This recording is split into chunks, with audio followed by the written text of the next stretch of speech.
expressing the sense of the Senate is a clear majority of a 24-member chamber, and those of us who do not belong to that majority must respect, as we will, once the same is formally adopted in plenary.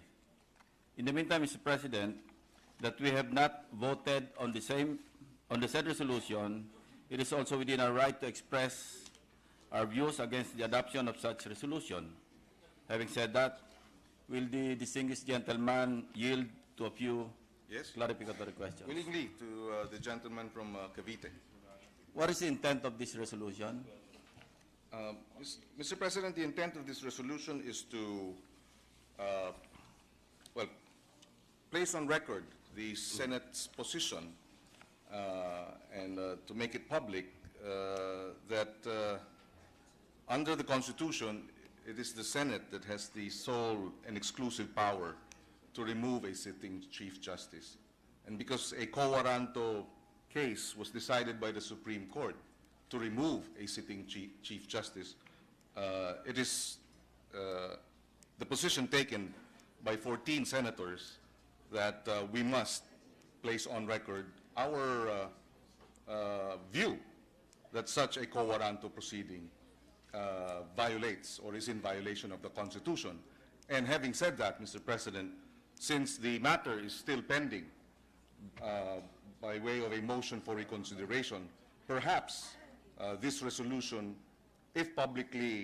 when publicly disseminated, would help in allowing some of the members of the Supreme Court to reconsider their position and uphold the Constitution, Mr. President. In other words, the intent is to assert the right and the mandate of the Senate under the Constitution. Yes, Mr. President.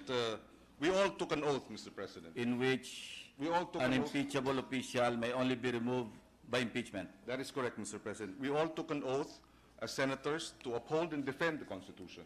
And this resolution is, I would like to believe, an exercise of that, or being true to our oath to defend and uphold the Constitution. And that is the only way to remove an impeachable official is through impeachment. Yes, that is correct, Mr. President. My question is, has the Supreme Court Chief Justice been impeached by the Supreme Court? She has been removed She was removed, but was she impeached by the Supreme Court? The Supreme Court cannot impeach under the Constitution. That is correct. But the Supreme Court removed the Chief Justice via a quo warranto. Is that correct? That is correct, Mr. President. Is quo warranto unconstitutional, Mr. President? In this case, Mr. President, the removal of the Chief Justice by quo warranto is unconstitutional, Mr. President. This is submitted. Who says, Mr. President? The Constitution says, Mr. President. But who interprets the Constitution? Is it the Senate? Mr. President, the Constitution... Who interprets the Constitution, Mr. President? Mr. President, while it is true that the final arbiter and interpreter of the Constitution would be the Supreme Court, as legislators, from time to time, Mr. President, we too are called upon to interpret the Constitution as we craft laws, Mr. So President. can we interpret the Constitution as the Senate? Can we? Yes, Mr. President, from time to time in our legislative... Mr. President, every time we debate, every time we propose amendments to a measure, we interpret the Constitution in the exercise of our legislative function. That is your opinion, Mr. President. We enact laws. Yes, Mr. The President. executive executes the laws. That is correct. And who interprets the laws? Mr. President, and who interprets the Constitution? The Senate? Mr. President, the Supreme Court, the courts interpret the Constitution, but in our exercise of our legislative functions, in our exercise of our powers as an impeachment court, Mr. President, we also go through the process of interpreting the Constitution when we vote, when we decide, Mr. President. will you kindly show me the provision in the Constitution that the Senate can interpret the Constitution? Mr. President, it is not in the Constitution It is not, because we cannot interpret the Constitution. It is only the Senate who can interpret the Constitution. In the exercise of our legislative functions, Mr. President, every session day, we undertake an interpretation of the Constitution. Kindly show me the provision, that specific provision in the Constitution, that the Senate or the Congress can interpret the Constitution. Mr. President, as I said earlier, there is no explicit express provision in the Constitution that allows the Senate to interpret the Constitution. Because we cannot interpret the Constitution. It is only the Supreme Court who can interpret the Constitution, Mr. President. Mr. President, we believe and we agree that If indeed, you show me a provision in the 1987 or even in the 1935 or 1972 constitutions that the Senate or the Congress can interpret the Constitution, I will sign that resolution, Mr. President.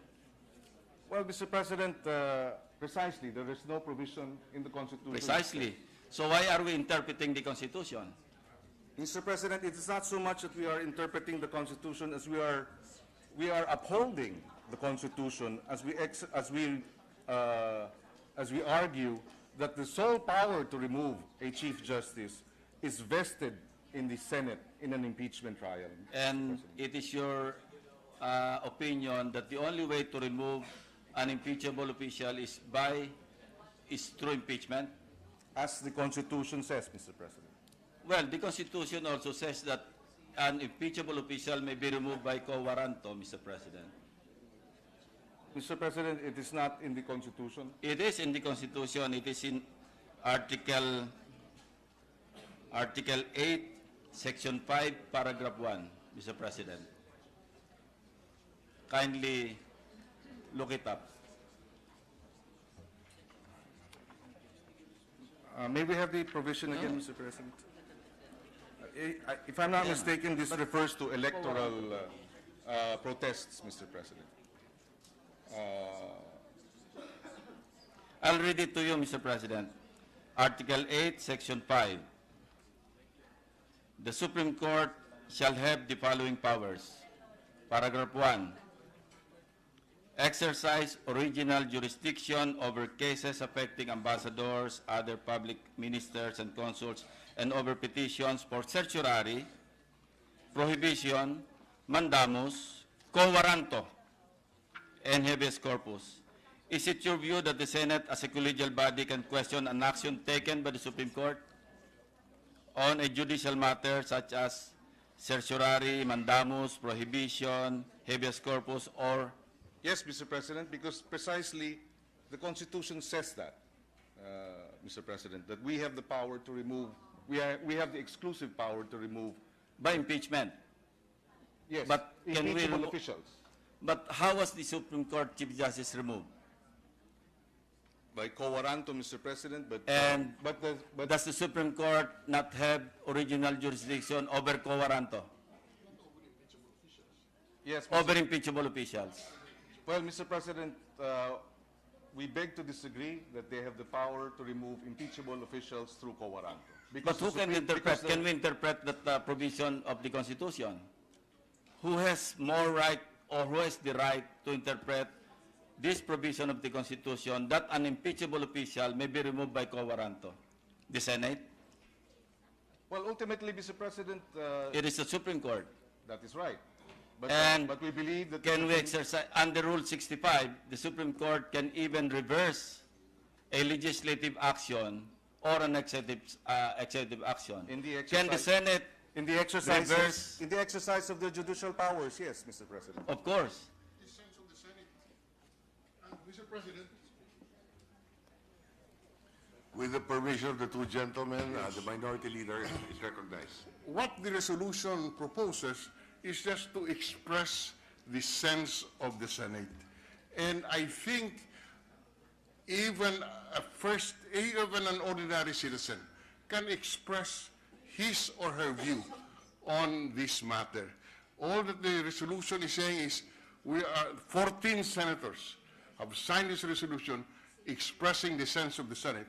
The Supreme Court, in its own judgment, can simply say, we do not agree with the Senate, and therefore we proceed. But it doesn't mean that we cannot express our opinion and pass this resolution if the majority of the senators believe so. And that is all that we were asking, that this resolution is asking for. Expressing the sense of the Senate, expressing the opinion of the Senate, but we recognize that the final arbiter is the Supreme Court. And that is why, since the resolution, while it has been signed by 14 senators, which is a clear majority, it is also true that it has not been adopted. And that's the reason why I'm expressing my opinion and I'm arguing this, my position, because we have not adopted this resolution. That's correct, sir. They have not adopted this resolution. And since it has not been adopted, it is not yet a resolution. It is just a draft resolution. It is a draft resolution expressing the sense of the Senate being presented in plenary to the Senate for possible adoption if the will of the That is majority says so. That's all that this resolution, the proposed resolution on the floor is all about. That is correct. That's why I'm arguing my case. Because I did not sign the resolution. And I'm arguing my position, hoping that some members who signed the resolution may change their mind after hearing my arguments, Mr. President. By the way, have the articles of impeachment against any member of the Supreme Court been transmitted to the Senate? No, the House of Representatives have. Is it not a fact that there is no articles of impeachment in the first place adopted by the House? That is correct, Mr. President. Because they have not voted on it in plenary. That is correct, Mr. President. So in the resolution now being proposed to be adopted, why do we make reference to something that has not transpired, Mr. President? Mr. President, what has transpired is that the Chief Justice has been removed. But we're talking here of impeachment, and there's no impeachment that has transpired. So why are we making reference to something that has not transpired? Mr. President, the removal of the Chief Justice has transpired, and it is humbly No, submitted. I'm referring to impeachment. Precisely, and I'm getting there. The removal of the Chief Justice has transpired, and it is submitted that that removal violates the Constitution.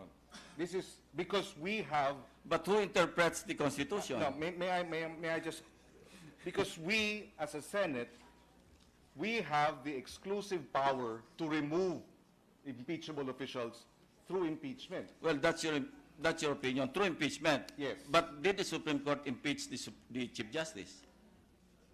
No. She was removed by co-warranto. Precisely. And who is the right, or who has the original jurisdiction over petitions for co-warranto? The position that we are taking here, Mr. President, is that a power that is exclusive to the Senate has been exercised unlawfully by another branch or another entity of government. Who says, Mr. President? The Constitution, based on our interpretation But of the Constitution, under the Constitution, even an impeachable official may be removed, not only by impeachment, as what happened to the former Chief Justice, Mr. President. Well, we understand where the good senator is coming from, but the point that we are trying to stress here is that we believe, based on our interpretation and our understanding of the Constitution, that the only way to remove an impeachable official is through the process of impeachment. Okay. And the only power under the Constitution to remove an impeachable official is vested with this body. Okay, And therefore, it is incumbent upon this, the Senate. It is my view, if we are to uphold and defend the Constitution, and if we are to be true to our oath in defending and upholding the Constitution, is to point out, right now there is a motion for reconsideration before the Supreme Court. Right now, there is still a chance that they may correct. So that is the intent of this resolution, to influence the Supreme Court to reverse its decision. It is to seek the Supreme Court's reconsideration. I mean, but not. Are we interpreting? But not. No, we are not. But not- that's the intention. As you have mentioned, we are trying to adopt this resolution to influence the Supreme Court to reverse its decision. Mr. President, Because, precisely as you said, there's precisely- still a motion for reconsideration. Yes. So there's still a chance that the Supreme Court may reverse its decision. And that's the intention of this resolution, Mr. President. Precisely, Isn't because- that encroaching on No. the powers of the Supreme Court that No. has acquired original jurisdiction over petitions for quo warranto? we do not believe it is an encroachment. It is in fact we are upholding and defending our exclusive power. We wish to exercise our exclusive power. If Our it is to be exclusive power, exercised, Mr. President, is to impeach is to impeachable remove- officials. is to remove impeachable officials through impeachment. Mr. Through President, impeachment, but that's not the only way that an impeachable official may be removed from office. A case in point, Mr. President, with the indulgence of Senator Risa, hypothetical. Suppose an elected president who has taken his oath is discovered to be under 40 years of age. Will he be removed by impeachment? No, because is that a violation of the Constitution? He can be removed by quo warranto. Isn't that a fact? Because he's ineligible in the first place. His election or his qualification made him ineligible to become president because he's below 40 years of age, Mr. President. Well, Mr. So President, he may be removed by quo warranto. he may be removed by the Presidential Electoral Tribunal, perhaps. By what way? Quo warranto. No. By quo warranto. There's no other way. Yes. That's right. Yes. No, We have no jurisdiction. no, the PET does not have jurisdiction over quo warranto cases, but it has. Of course. But the PET can rule on a disqualification case involving a sitting president. And I'd like to For being ineligible, it's quo warranto. Mr. President, I'll read to you Rule 16 of the Presidential Electoral Tribunal under their rules. Section 16, an impeachable official may be removed by quo warranto for ineligibility and disloyalty. That is so provided in the rules. So, I'm not aware of the rules, perhaps. well, I read it. I have it in my notes, Mr. President. Well, that rule might also be of questionable constitutionality. Well, you can question any issue one says by the Supreme Court, but that's your view. But the fact remains that this is under the rules of the PET. If I may just yield the floor to, with the permission of. Of course, Mr. President. Mr. President. Senator De Veros. Thank you, Mr. President. Earlier, the good Senator Ping mentioned the word interference. So I was triggered to gesture to my colleague in the minority, Senator Kiko, to seek his leave to add a point to this discussion. As the good Senator Ping has pointed out, it's here in the Constitution that the Supreme Court has among its powers to exercise original jurisdiction over cases, over petitions for, including quo warranto.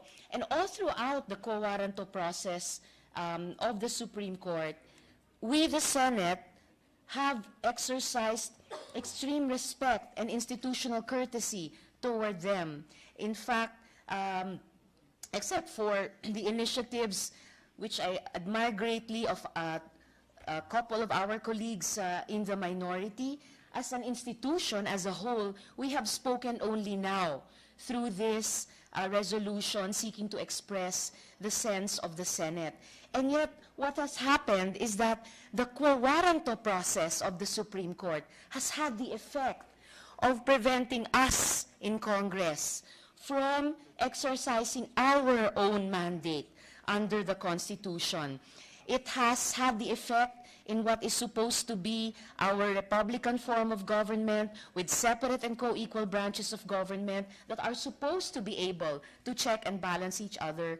The quo warranto process has had the very unfortunate effect of allowing or giving a reason for the House not to vote upon the decision of its Committee on Justice in plenary, has had the effect of not allowing or giving a reason for the House, for whatever reason, to not transmit an articles of impeachment to the Senate, and has had the effect of preventing us in the Senate from exercising our constitutional mandate to transform ourselves into an impeachment court, conduct a trial as senator judges.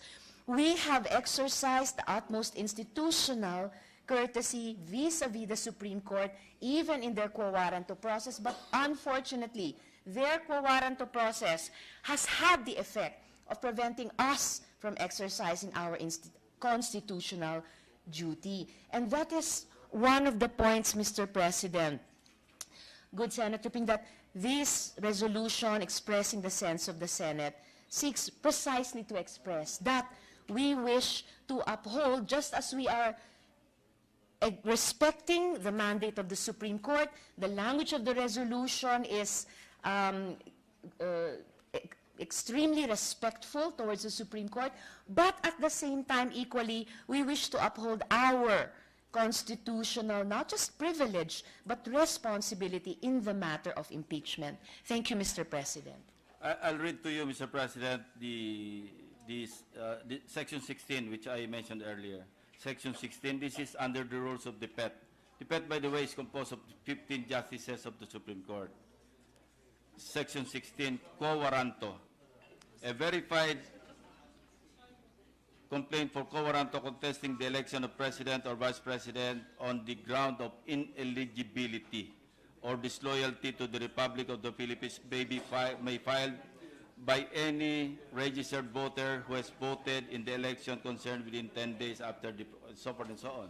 So, an impeachable official may be removed by impeachment or by quo warranto. Mr. President, in this case, Mr. President, we are referring to either the President or Ineligibility. Yes. Why was CJ Sereno? May I just complete my point? You are citing the rules of the Presidential Electoral Tribunal, and that is correct. And that is correct. They can be removed by quo warranto, but they are the President and the Vice President. It is not the same with the Supreme Court Chief Justice or an Associate Justice of the Supreme Court. Their removal by quo warranto is not provided for by the Constitution On the ground of ineligibility. of the President or the Vice President. But that does not say ineligibility of a Supreme Court Chief Justice. So in other words, the Constitution allows for the removal. Because the PET does not try the Supreme Court Justice. Precisely. The PET only tries the President and Vice President. By the way, Mr. President, going to another Eligibility, that is issue, correct. what does Article 9, Section 2 of the 1987 Constitution say? What is Section 9, Article 2? Article 9, Section 2. Article 9, Section 2? I'll read it to you, Mr. President. Yes, please. The President, Vice President, the members of the Supreme Court, the members of the Constitutional Commission, and the Ombudsman may be removed from office on impeachment for and conviction of culpable violation of the Constitution, treason, bribery, graft and corruption, other high crimes, or betrayal of public trust. Yeah, Article 11, I'm sorry. That's Article 11. Okay.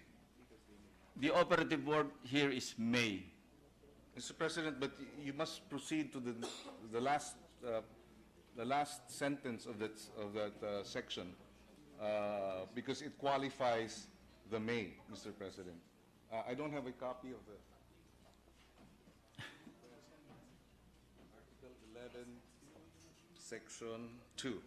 My understanding of the word may, pagka legal ang pinag-uusapan, it's directory and not mandatory, Mr. President. Yes, but the last sentence would read of that section, all other public officers and employees may be removed from office as provided by law, but not by impeachment. In other words, it distinguishes who may be removed by law and who may be removed by impeachment, Mr. President. And that was one of cited by, if I'm not mistaken, Justice Kagiwa in his dissenting opinion.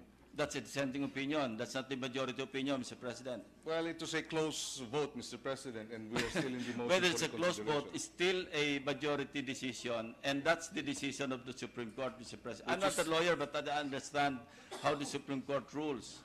Precisely, but it is still under motion for reconsideration, and we're still hopeful that they will correct.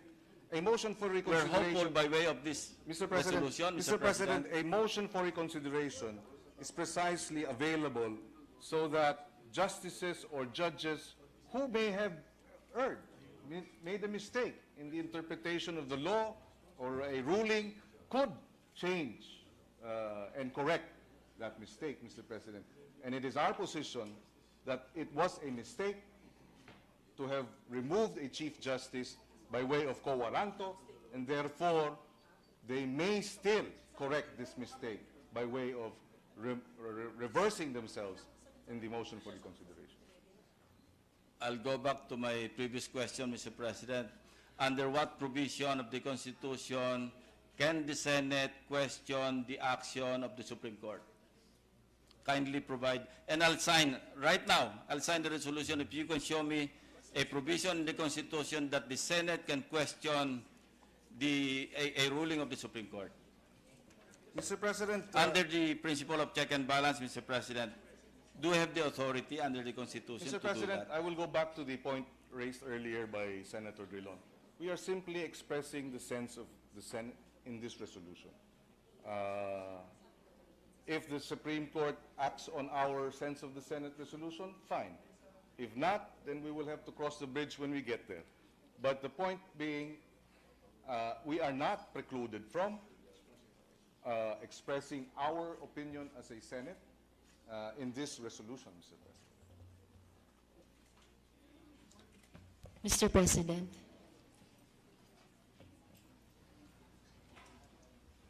Senator Ontiveros. Mr. President, just to add to the point expressed by Senator Kiko, I'm just trying to remember the exact quotation, but former Constitutional Commissioner Father Joaquin Bernas, I think once famously wrote in a column that the Supreme Court is supreme even in its, what did he say, mistakes or whatever.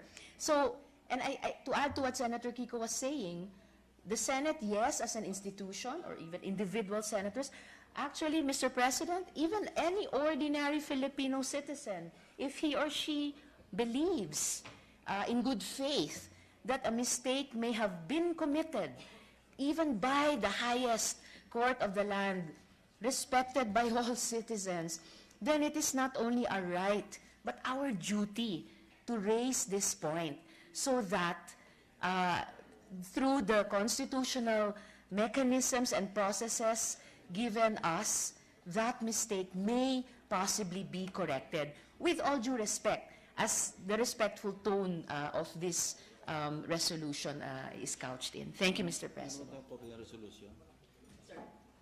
I would just like to have a copy of the resolution if it's respectful enough. Yeah. After reading it, maybe if it's respectful enough and without reference to the case that has not transpired. Alam nyo kung general lang itong language ito, I could have signed this. But this is reference to CJ Sereno, and I don't want to participate in something that would encroach on the authority of the Supreme Court. Yun ang problema natin dito eh. Mr. President, if I may, as he is reading, Ito, whereas on 11 May 2018, the Supreme Court of the Philippines voting 8-6 granted the quo warranto petition filed by Solicitor General Jose Calida to nullify the appointment of Maria Lourdes Sereno as Chief Justice of the Supreme Court of the Philippines. Eh sa paragraph 1 pa lang, para nag-engross na tayo eh. That's my problem, Mr. President. If we didn't use this language, no, referring to an action taken by Supreme Court, maybe I will sign the resolution, but, you know, in this case, we are creating a constitutional crisis because the Supreme Court has acted within their own jurisdiction, acting on a petition for quo warranto, and here we are interfering and trying to influence the Supreme Court to reverse its decision. I think that's... Mr. President, if I may, there have been several instances in the past wherein the Senate, while a case is pending before the Supreme Court, expressed its opinion or the sense regarding issues that were being actually in the process of being decided by the Supreme Court. If I recall, Mr. President, and I'm sure I'd like to, perhaps Senator Lacson would remember, in the case of President Gloria Macapagal Arroyo's Proclamation 1017, the Senate adopted Resolution number 67 on 27 February 2006, condemning the raid and the exercise of control over print media establishment, condemning the warrantless arrest of several citizens, including a member of the House of Representatives, and other acts. We argued that the acts contravened the fundamental guarantees of the Constitution. The Presidential Proclamation 1017 was actually questioned before the Supreme Court. We expressed the sense of the Senate as they were deciding the matter. Mr. President, also, in that case, we were not questioning the action taken by the Supreme Court. We were questioning the action taken by President Arroyo. yes, Mr. President, because we are a legislative branch. That's another matter. That's separation of powers, Mr. President. I'm talking of the jurisdiction of the Supreme Court. It is still, Mr. It President. is not for us to question the It is- ruling of the Supreme Court because precisely they Mr. have the power under the Constitution to interpret the Constitution, to interpret any law enacted by Congress. That's the reason why we are very careful during our deliberations when we are enacting or we are deliberating on bills under consideration, because we are concerned that the Supreme Court might declare some provisions unconstitutional, Mr. President. Yes, Mr. President. Mr. President, we are three branches of government. We are all co-equal. A resolution that castigates or condemns acts of the executive branch, can be argued as interfering in the executive powers of this government. In the same way, the judiciary. If there are acts of the judiciary that we believe are inconsistent with the Constitution, then as a co-equal and as a check on the other branch of government, it is our duty.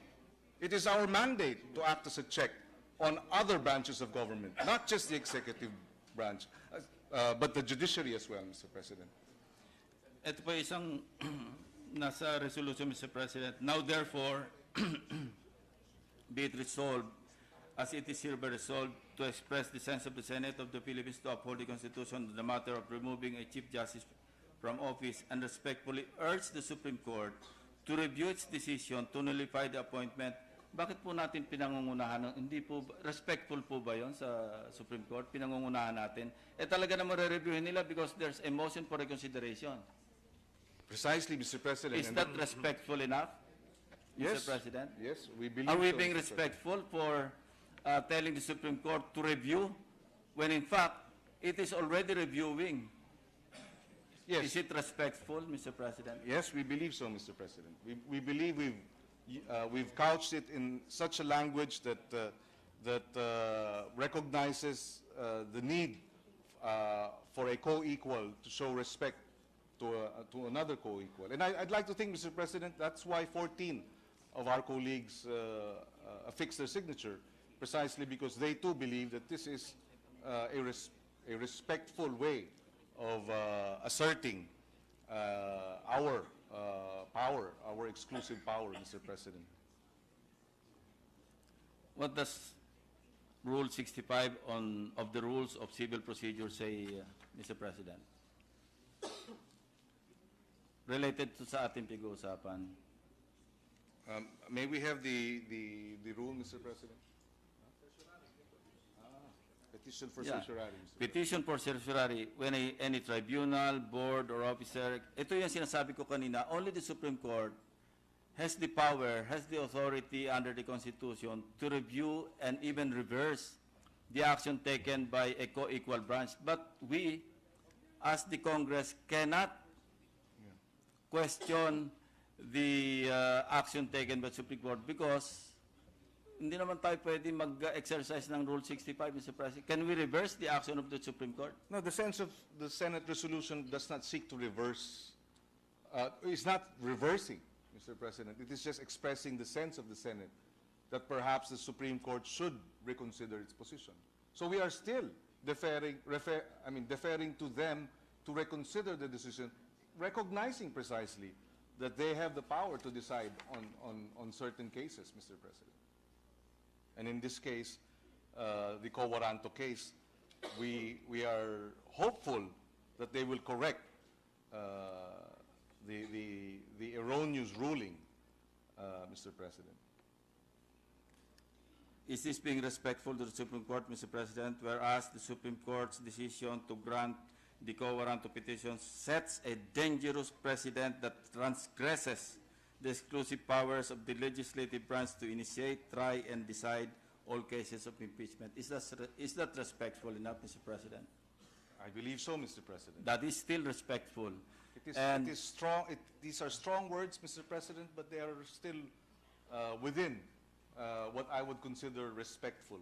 It is a firm assertion, a strong assertion of our status as a co-equal, Mr. President.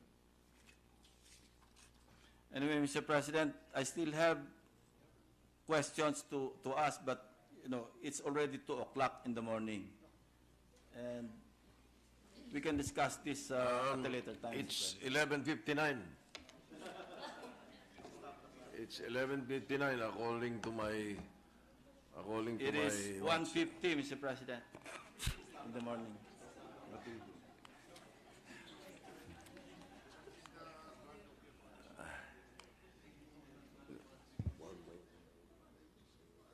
Yes, we are willing to continue. In the meantime, I am suspending my interpellation, Mr. President. Majority Leader.